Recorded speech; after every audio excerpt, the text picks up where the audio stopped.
What's up, everyone? Back again to talk about the end of the year press conference for the 49ers that just wrapped up here a few minutes ago.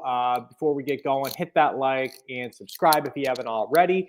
Man, obviously, just an insanely tough season for this franchise, for the team. So many players dealing with just crazy tragedies that have been talked about. Kyle melting down, all season long, it seemed like. But I was going into this press conference kind of looking for a few things, and I think we got a little bit of it right.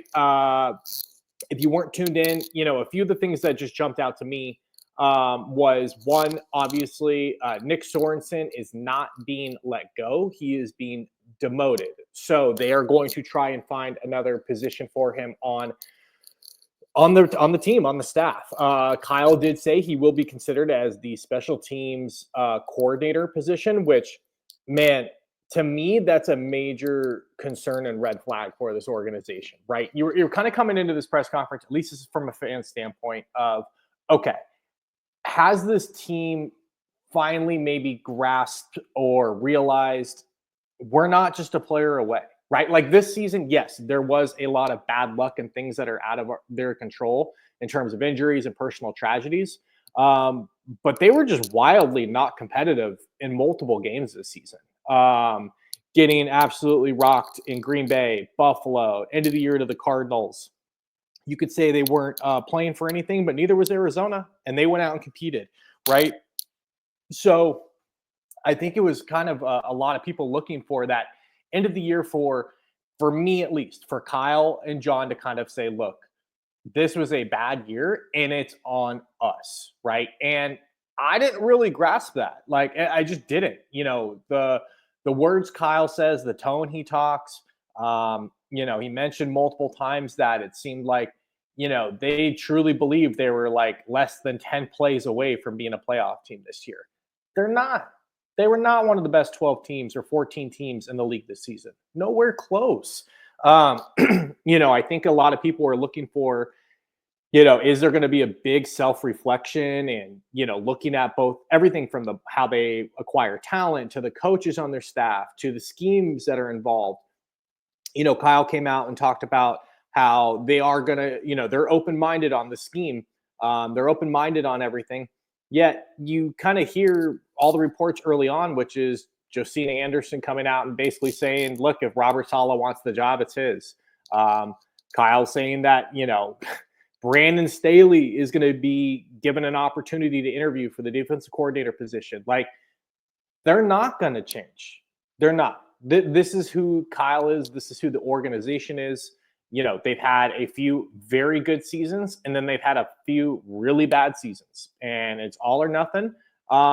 And that's just a fact. That's just how they've been so far in their their eight seasons at the helm. So going through a few of the main talking points that he talked about, Kyle said that he loves the defensive scheme, right? But teams adjusted to it. Yeah, no kidding. You had major beat writers, commentators, former players come out. Guys like JT O'Sullivan just being like, yeah, this is what you see pretty much every down. Fans on the couch that are knowledgeable saying, look, I don't see it. I don't see anything that's different. I don't see this team running exotic blitzes or stunts on the defensive line. Every, passing down, quote unquote, they're lined up in the wide nine. They just do it. They just run their scheme, and it's nothing exotic. Except when you don't have the players to operate at a really high level in that scheme, you get exposed, which they did, both in the running game and in the passing game. And I don't understand, one of the things I kind of commented to someone who posted that was like, did anyone have a follow-up question about what were the adjustments that you guys tried? Because I didn't see any. I didn't see them, when Bosa goes out, getting more exotic in your blitz packages or running a little bit more man-to-man, bump man, trying to get more heat on the quarterback to force turnovers or force, broken plays. They just didn't adjust. And I don't quite understand why, and that could be a reason why Sorensen's getting demoted. But I have a feeling Sorensen was very much getting reviewing his game plan with Kyle Shanahan the night before type of thing. Like, here's what I'm going to be doing tomorrow. And Kyle was basically, don't get us blown out. Like, give my offense an opportunity, and just play vanilla football. It was an issue all season long. So I think that was a major concern. I've talked about the demoting of Sorensen a few times and considering him for the special teams role. In my opinion, it's the opposite of what needs to happen. He's been a special teams coordinator one time for 1 year in his career. He was with the Jacksonville Jaguars in 2021. You just had the worst special teams in the league by a country mile. Like, wasn't even close. You do not have a salary cap on your special teams coordinator. Go out there. And again, let me preface this by saying this could all just be coach speak, right? Kyle wanting to stay and remain friends with Sorensen and Brandon Staley. Yeah, we're going to give those guys opportunities. I hope that's what it is. But if they end up basically moving Sorensen over to the special teams role, do not expect a lot of difference here next year.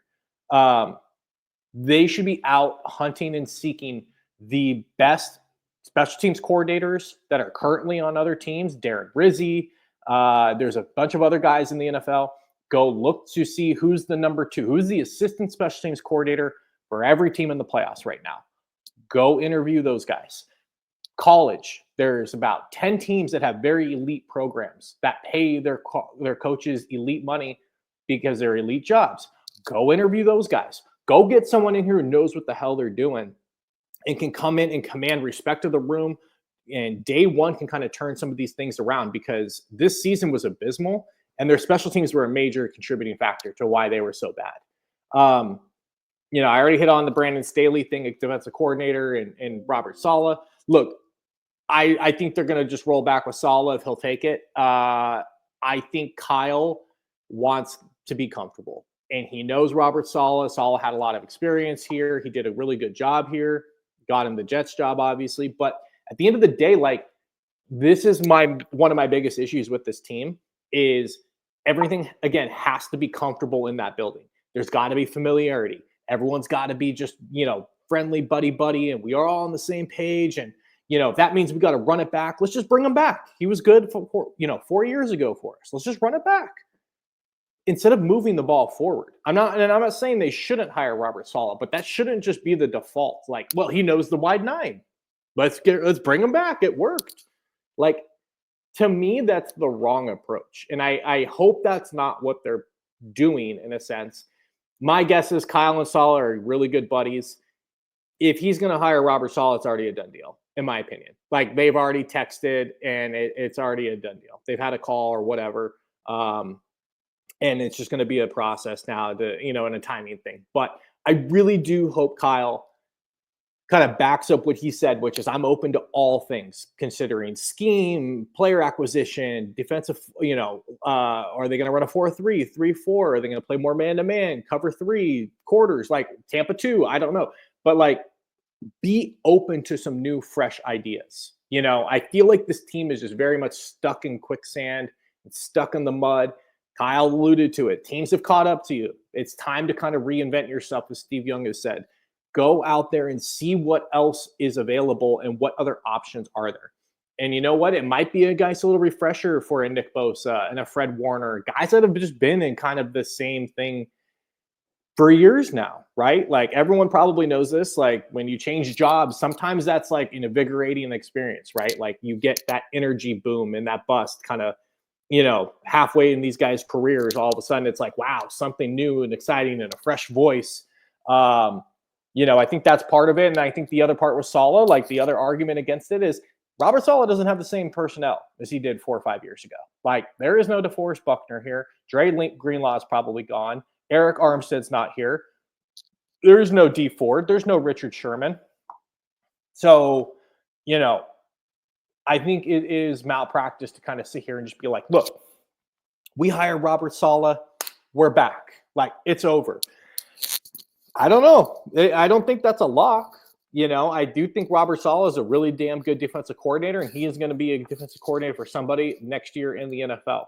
All I'm saying is, like, can we just branch out a little bit and look at some other options and gather some other information before we just, offer someone the position because we know the guy. We're comfortable, right? So that was one of the things that I took away from the press conference. I think the Sorensen thing is confusing to me because everyone in that building might like him, but like everyone knows he just got demoted, right? He's going to go to run the special teams or whatever, and you're telling me these guys who make millions of dollars are just going to blindly respect him and just understand what he's saying, or like believe in what he's saying and just run through a brick wall for this guy.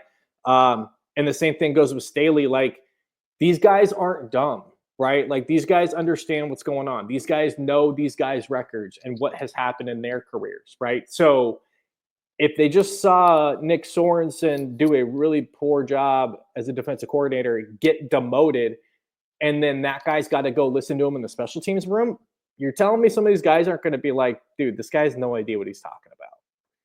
That's where I'm getting at. So I think both, if they can get Saleh, it makes the most sense. But all I'm saying is for both of those positions, just be open to the idea of looking elsewhere. I think the other red flag that really jumped out to me in this, and we'll kind of wrap it up here, is, Kawakami is the only one who seemed to ask like a really in-depth kind of question challenging Kyle. Credit to Kawakami. Not many people in the press corps do that, obviously, and that's well documented. But Kyle got extremely defensive when Kawakami pushed him on not caring about special teams. Lynch had to jump in and save him, and then Kyle jumped over the top and was like, no, like, I've never pretended to know anything about special teams, so why would I go evaluate kickers?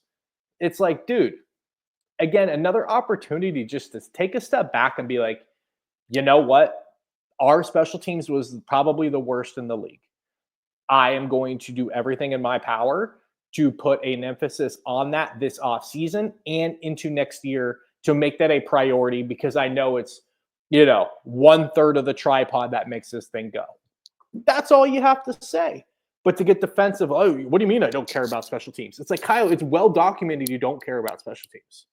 Like, it's very obvious. Not only are you just kicking jobs to random guys out there, but like, you don't go to kicker tryouts. Like, you didn't go to the combine last year. Like all these things. Like, very clearly, like, they don't play a lot of starters on special teams, because Kyle wants more veterans on the team, and those veterans typically don't play special teams. So outside of Debo, I don't see many guys back there on kick return or punt coverage or things like that.